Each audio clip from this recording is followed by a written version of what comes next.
오늘 제가 당신께 한 가지 질문을 던지겠습니다. 당신은 오늘 몇 살로 살고 있습니까? 주민등록증에 적힌 숫자가 아니라 당신 마음속에 자리 잡은 나이 말입니다. 만약 마음의 나이가 몸의 나이를 바꿀 수 있다면 우리는 늙음을 다시 쓰고 시간을 거꾸로 돌릴 수 있을까요? 이 질문에 정면으로 도전한 사람이 있습니다. 하버드 대학교의 심리학자 앨런 랭어. 그리고 그녀가 진행한 전설적인 실험, 카운터클락와이즈, 시간을 거꾸로 돌리는 실험입니다. 우리는 흔히 이렇게 말하곤 합니다. 나이 들면 원래 무릎이 약해지지. 나이 들면 기억력이 떨어지지. 하지만 정말 그럴까요? 앨런 랭어는 의문을 품었습니다.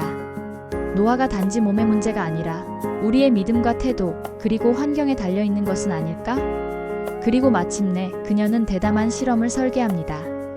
때는 1979년. 실험에 참여한 이들은 70대, 80대의 노인들이었습니다. 그들을 한 장소로 데려갑니다. 그곳은 마치 타임머신을 타고 온 듯 1959년의 공간이었습니다. 흑백 TV, 오래된 라디오, 당시의 음악과 신문, 20년 전의 잡지와 가구들까지. 그리고 참가자들에게 이렇게 말합니다. 지금은 1959년입니다. 그때처럼 말하고 생각하고 행동하십시오.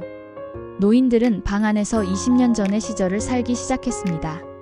대화는 과거형이 아닌 현재형으로 이루어졌습니다. 캐스트로가 지금 아바나에 입성했어.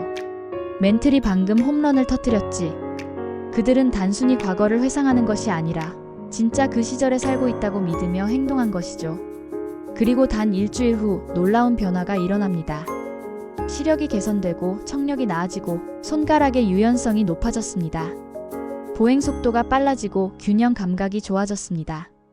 기억력이 회복되고 지능검사 성적이 올라갔습니다. 심지어 전후 사진을 본 평가자들은 참가자들이 더 젊어 보인다고 말했습니다. 단 일주일 만에 노인들의 몸과 마음이 젊어졌던 겁니다. 이 결과는 우리에게 충격적인 메시지를 줍니다. 노화의 상당 부분은 몸의 고장이 아니라 우리의 믿음과 맥락, 태도의 산물일 수 있다는 사실. 마음이 젊다고 믿을 때 몸은 그 믿음을 따라간다는 것입니다. 랭어는 여기서 멈추지 않았습니다. 그녀는 계속해서 비슷한 실험을 이어갔습니다. 예를 들어 한 집단에게는 이렇게 말했습니다. 당신은 조종사입니다. 조종사는 시력이 뛰어나야 합니다. 그런 뒤 비행 시뮬레이터를 조종하게 했습니다. 결과는 놀라웠습니다. 참가자들의 시각 수행 능력이 실제로 향상된 것입니다. 또 다른 연구에서는 시력 검사의 글자 배열을 바꿨습니다. 기존의 당연한 순서 대신 낯선 방식으로 배열했더니 사람들은 더 작은 글자까지 읽어냈습니다. 결국 기대와 맥락이 우리의 몸과 지각마저 바꿀 수 있다는 것이죠. 이 현상은 마법이 아닙니다. 심리학적으로는 프라이밍, 맥락 전환, 역할 몰입이라 불립니다. 심리적 신호가 자율신 경계와 호르몬을 바꾸고 자세와 움직임, 기억과 주의의 패턴을 재구성합니다. 쉽게 말해 우리가 젊은 역할을 맡으면 젊은 자세를 취하고 젊은 어휘를 쓰며 젊은 행동을 합니다. 그 과정에서 몸이 따라 바뀌는 것입니다. 하지만 과학자들은 묻습니다. 정말 노화를 되돌린 것일까? 일시적인 활력, 일종의 휴가 효과는 아닐까? 실제로 이 실험은 완전한 논문 형태로 학술지에 실린 적이 없고 그래서 지금도 더 엄밀한 검증이 필요하다는 목소리가 있습니다. 그러나 분명한 것은 단 일주일의 몰입만으로도 노인들이 스스로를 다시 젊게 느꼈고 그 느낌이 행동과 몸의 지표로 드러났다는 사실입니다. 그렇다면 이 실험이 우리 삶에 주는 메시지는 무엇일까요? 첫째, 언어를 바꾸는 것입니다. 나이 들어서 안 된다 대신 지금 내 몸이 보내는 신호는 무엇일까? 라고 말해보세요. 둘째, 환경을 바꾸는 것입니다. 젊은 시절 듣던 음악을 틀고 그때 보던 책이나 사진을 가까이에 두세요. 셋째, 역할을 새롭게 정의하는 것입니다. 나는 은퇴한 노인이 아니라 나는 새로운 것을 배우는 초보자라고 설정하세요. 작은 습관이 쌓이면 몸과 마음은 그 신호를 받아들입니다. 오늘 아침 귀와 어깨와 골반을 일직선으로 세우고 집 앞 골목을 평소보다 조금 더 빠르게 걸어보세요. 호흡을 코로 들이마시고 코로 내쉬면서 박자 4로 맞춰보세요. 작은 신호들이 모여 몸의 언어를 다시 씁니다. 실제로 한 노인은 이렇게 말했습니다. 나는 예전의 나를 다시 찾았다. 내 몸은 여전히 그 리듬을 기억하고 있었다. 또 다른 이는 손녀에게 코딩을 배우며 자신을 초보자로 다시 정의했습니다. 그 순간 그의 자세와 표정은 젊어졌습니다.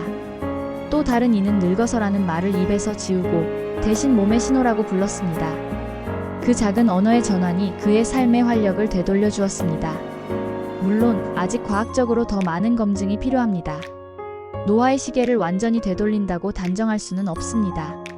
그러나 분명한 것은 우리의 믿음과 태도가 몸에 강력한 영향을 미친다는 사실입니다.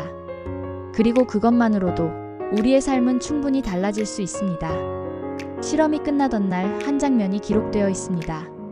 몇몇 노인들이 지팡이를 내려놓고 마당에서 터치 풋볼을 즐겼습니다. 그것은 단순한 놀이가 아니라 마음이 몸을 바꿀 수 있다는 살아있는 증거였습니다. 이제 다시 처음의 질문으로 돌아갑니다. 당신은 오늘 몇 살로 살고 있습니까? 노화는 누구도 피할 수 없습니다. 하지만 우리가 늙어가는 방식은 우리의 선택에 달려 있습니다. 환경을 새롭게 하고 언어를 바꾸고 역할을 다시 쓰십시오. 그러면 몸은 그 믿음을 따라갑니다. 이번엔 현실 속에서 바로 시도할 수 있는 실천 방법을 구체적으로 알려드릴게요. 엘렌 랭어의 시간을 거꾸로 돌리는 실험에서 얻을 수 있는 핵심은 환경 언어 역할 습관을 바꾸는 것인데요. 늙어서 안 된다 대신 지금 내 몸이 보내는 신호는 뭐지? 라고 느껴보세요. 예전에는 했는데 지금은 못해 대신 어떤 조건이면 다시 할 수 있지? 질문하세요. 스스로를 할 수 없는 나가 아니라 가능성을 찾는 나로 바꾸어 보세요. 하루에 한 번 자신에게 긍정적인 현재형 문장을 말해보세요. 예를 들어 나는 오늘도 배우고 있다. 나는 활력이 있다. 나는 행운의 바이브 9에서 긍정적인 에너지를 흠뻑 받고 있다. 핵심은 대단한 결심이나 장기 프로젝트가 아니라 오늘 바로 할 수 있는 작은 행동입니다. 랭어 실험에서 노인들이 단지 환경과 역할을 바꿨을 뿐인데 큰 변화를 경험했듯이 일상의 작은 바꾸기가 몸과 마음을 되돌리는 신호가 됩니다. 오늘 이 순간 당신이 선택한 나이가 곧 당신의 몸이 살아낼 나이입니다. 그러니 오늘 당신은 몇 살로 살고 있습니까?